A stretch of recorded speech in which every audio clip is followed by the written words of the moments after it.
What's up, guys? We are doing a video for Willow by Mr. Andrew York. This is going to be more of a tutorial than anything. So, lazy and let ring. I love the way he describes his stuff because it's very attainable. Very, you know exactly what it means. Just let it ring. Just be lazy with it, all right? Yeah, an F sharp in the key signature. You're in 3/4, but don't let the rest on top on the treble line fool you. All right, there are lots of just eighth notes throughout the entire measure, even though you're not playing anything on the top. Remember, we have a top line that's usually a melody line, we have a bottom line that's usually a bass line. So you have both of those things going on at one time, and they work together. All right, so if we look at the first measure.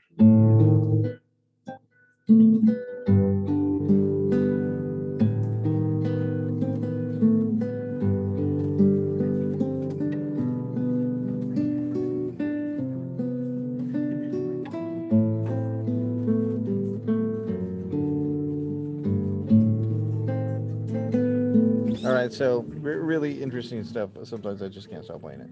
Anyway, so bass note, dotted half note. All right, dotted half note, 3 counts. So that thing's going for the entire measure, right? And then you see the stems facing up, which tell us what? That tells us that we're in the treble or the lead line. So,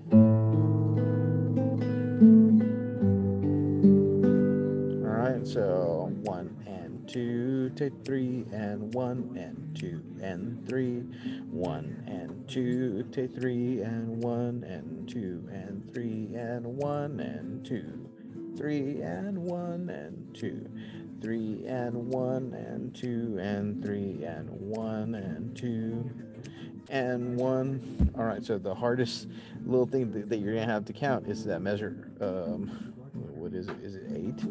They all have 8s at the beginning of the measure. So, third line down, first measure. So you have 1 and 2, and so.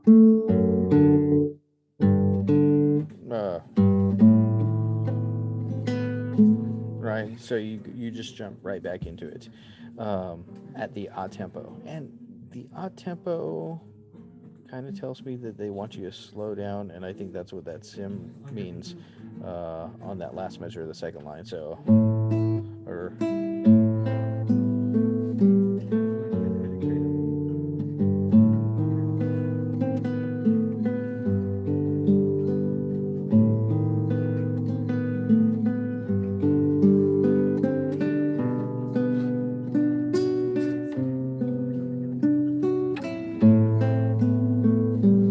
okay, so what we see here is, I think, a complete repeat from the first and second lines where it says odd tempo. All right, so be aware of that. I'm 99% sure that it is the same thing. I'm going to say yes.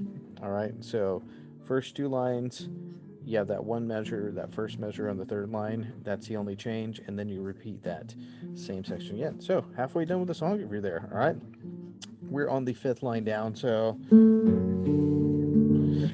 1 and 2, 3 and 1 and 2 and 3 and.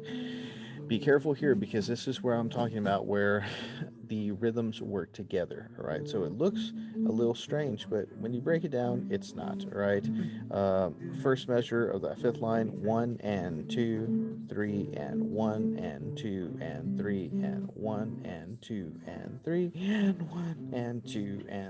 and 1 and 2 and 3. That's the entire fifth line. So watch.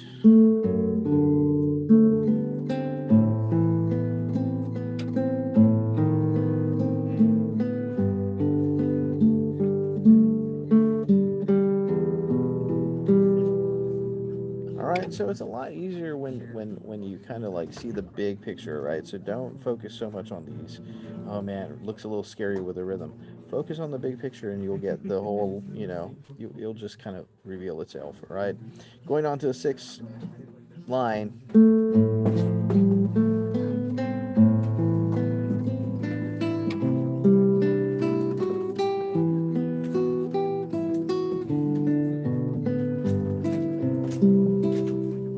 okay, okay, let's stop there. So rhythm on the sixth line, pretty simple. I think it's pretty much the same rhythm throughout the entire line, which is one and two and three and one and two and three and one and two and three and one and two and three. All right. So one more time. So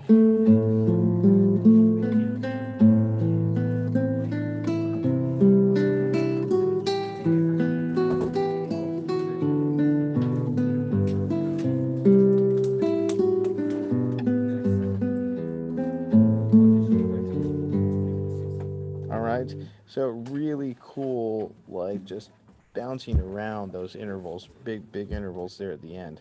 Um, it says diminuendo, diminuendo, and poco retardando. So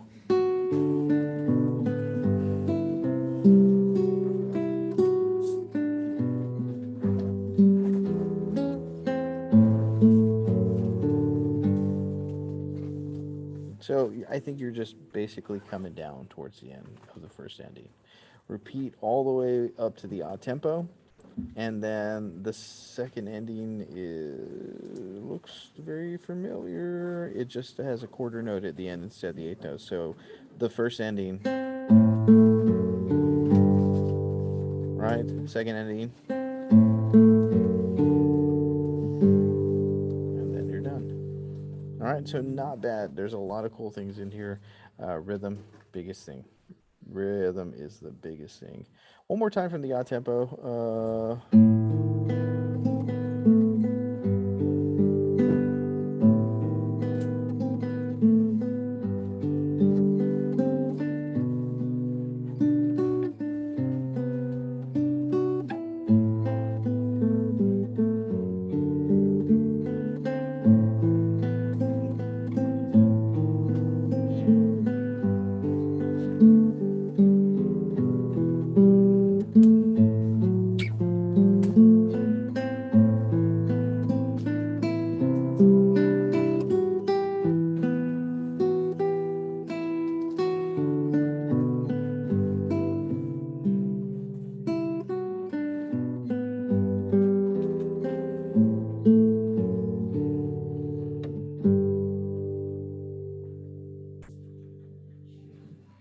Pretty close, pretty close. All right.